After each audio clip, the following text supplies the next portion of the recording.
All right, listen, I'm tired, so we're gonna make this quick. Matt and I only have like 5 books to talk about. Hi, how you doing? How? Ugh. Hi, people, places, things, animals. It's October 10th when I'm recording this. It might not be when you're watching it. Might not. This thing might not get uploaded till the morning. We'll see. Anyways, Cranky comic book review, worst to best. We'll get into it in a second. A couple housekeeping things. 1,000 follower giveaway. Click the link. You've got until Thursday the 12th at like 8:30 p.m. to enter because at 8:30 p.m. Central Time, Thursday, October 12th, I'm going live and giving away my 1,000 follower giveaway. So if you haven't entered, enter. The links are somewhere in one of these corners. Comics Curing Cancer, October 20th to 22nd. Link down below. It's a big charity thing. You can cure cancer with comics. And you can vote for some shit. CBC Awards. I'm nominated. Other people are nominated. That's down below. All right, we'll get into it. Worst to best. Only 5 books, but whatever. And I read them very quickly a few minutes ago. Destiny Gate number 1. This is a top cow image book by, who the hell is this by? Ryan Cady, who is one of the writers. Maybe, I can't. Jesus. Cady and other people. Christian DeBari is an artist, and Simon Coe is a colorist, and whatever. This is garbage, honestly. It's the setup to a horror thing, but it's like muddled and unclear as to what's actually going on. A guy makes bad choices, ends up at somewhere. That's the whole thing. The art is fine. It's sketchy and kind of raw, which is kind of okay. But like the character work isn't very well done, and you end up confusing one character for another at least at one point during this book, and I did, and that's not good. And even when you get to the big horror reveal, it's not very horrific or revealing. And it's just kind of blah. So it's a boring ass, confusing ass, dumb ass book that I would not recommend. This is pretty fucking horrible. Worst book of the week. Next, we get The Sins of the Mediocre, number 4. Moon Knight City of the Dead. I just picked this up because I'm committed this far. This is how they get you with these stupid miniseries, right? You just read them, and then you forget you read it, and then you're like, oh, I guess I'll read issue number 2. And then I'm like, I guess I'll read issue number 3. Then we get to issue number 4, and you're like, God damn, why am I still reading this stupid thing? And it's fine. It's not an awful Moon Knight story, but it's not great. Moon Knight's in the City of the Dead. That's the spoilers. It's written by Dave Papose, and art by Marcello Ferreira. So it's the Moon Knight redemption-y, arc-y thingy, trying to save a kid in the City of the Dead, and ends up saving himself. Okay, not really, but that's kind of it. It's just, it's fine. It's not great. It's just it's an average-ish book, and that's kind of all of them this month, and I realize how crooked my camera is. So I apologize if you're all getting drunk watching this. Yeah, it's an average story. It's fine. It's mediocre. It's just, that's the thing. It's the sin of mediocrity, and that's what keeps you going in this. It's nothing special. It's not a fantastic story.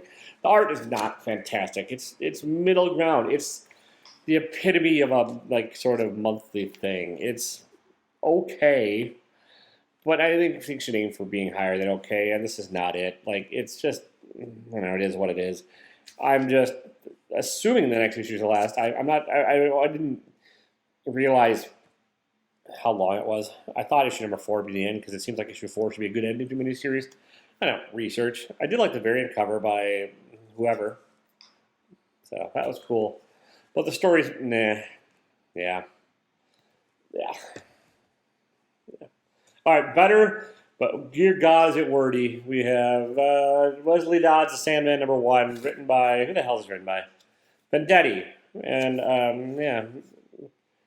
Robert Vendetti, art by Riley Rossmo. And this is Wesley Dodds, Sandman.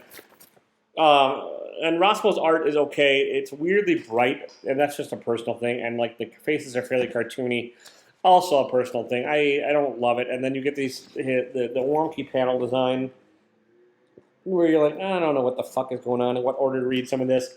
But it's an interesting setup. That's the problem with this issue, though, is it is all set up. It's like the sort of origining, I'm just making up words, sort of not even a retelling of the origin, but just kind of a rehashing of the early life of Wesley Dodds, the Golden Age Sandman, who, cool cover. And yeah, it's like a decent enough setup. It might get better. I'm probably going to read this one digitally from here on out. I don't need to own every one of these. What this did do, and all it really kind of really did, is make me want to go back and read Sandman Mystery Theater, which is from the '90s, which is Steven Seagal, and I can't remember who else is on it. Really sketchy artwork, but that was sort of my introduction, like post high school, to like Wesley Dodds that I kind of dug. It was a schlubby kind of like nerdy guy that wasn't really good at being a hero, but he was trying and had sleeping gas, and that's the Sandman I know. This is this, but it's been heroiced up a bit for the modern era, and still a little bit schlubby and a little bit, but like Roscoe's art just doesn't draw him schlubby enough, I don't think, and it like you get all these panels and you get all this verbosity and all this setup, and it's like I said, it's all right. I didn't love it. I didn't hate it, but it's not great. Nothing this week is really great, honestly. We have one more digital. If I remember, I'm going to pick the thumbnail up at least. I read this one. It's only one. I only read one digital book this week from DC, and it was Brave and Bold Teen Titans, I think is what it's called, or just Teen Titans. I don't know. Whatever. It was Mark Waid and Chris Samney, and the whole thing just felt like that meme with what's his nuts. You know, that one guy, kind of bug-eyed actor. Hey, fellow kids, it's from the movie, that one movie. I can't think what the hell I'm doing right now. Mark Waid is trying to write very young characters in Teen Titans. It's not really working. And this issue of the Teen Titans, they sneak into a con, and then bad things happen. And then there's a bad guy shows up with an obsession with one of the characters, and they beat him. It's very light and fluffy. It probably actually should rank below the Sandman, but I'm putting it right above it. All this mediocre shit's kind of in the middle for me this week, and it's digital. It came out last month. The new one came out this week. I'm not gonna. I'll probably read it digitally. Still, it's got a little bit left in me, but like Mark Waid is not good at writing for. It just feels like an old guy writing for young people, and I realize I'm an old guy reading young people, but it just doesn't ring true when you read it, you know. And that's the thing. Like when you're talking about social media and all this stuff, and they keep bringing up social media, and it's just not how younger people do it. They don't bring it up. It's just a part of what they are, and they don't have to call it out every time they're doing something. And so, like, that's, I don't know, it just feels untrue to like real life. And I get it's a comic book and all this bullshit, and I get all that. Chris Samney was on the art. I like his art. He was an artist in Firepower, which I really like, and he's got a great dynamic sense and kind of a thick, chunky line work and a kind of fun playfulness about him that did kind of fit. But Chris Samney's art does not look super modern, and so like you get this sort of retro-ish art with like social media and Marky Wadey trying to be youngy hippie. It's not. It just didn't mix well, so it was all right. And then the last and the most best book and most interesting book of the week, Operation Sunshine. It's Sunshine. Yeah, words are hard. Number one by Henry Zabrowski and Marcus Parks writing, art by David Rubin. And yeah, this is okay. Now I know I said Sandman was verbose, but holy fuckballs, this is wordy. And it's a setup issue, and it's not perfect by any means, but it's an interesting setup. It's an interesting take on vampires. You got this younger vampire who's like still either 60, 70, or 300 some years old, trapped in the body of a teenage girl, and she's a bug in the vampire world, which is a young vampire. And then there's old original vampires that are much more older and powerful, and they hunt the young ones for sport, and they're not really human. Maybe they never have been. And yeah, and then there's more of a social media app with another guy and another young vampire who's just turned, and like they get recruited into something. And so that's the setup of this issue. It's entertaining. It's still not reading true, and it's still way too much dialogue and way too much showing and not, or telling and not showing.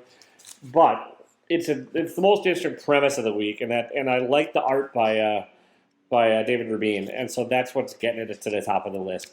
I think it's a shit week for comics. Thankfully, it was a cheap enough week. I spent under $20, but not great. And so this is the best of the not great. And there you have it. Like I said, enter my $1,000 giveaway. We'll take some books off my hands. They're all over there. I'm waiting to give them away to somebody in the U.S. or Canada. Like, you can win it. All you got to do is watch the video and find out how, and then show up on Thursday night to win. Show up 'cause I need friends, people. I don't have any friends. I'm cranky. All right, don't be a dick, even if you're very tired and wearing like an olive green suit and shirt and your camera's crooked and your life's just a hot mess. See ya.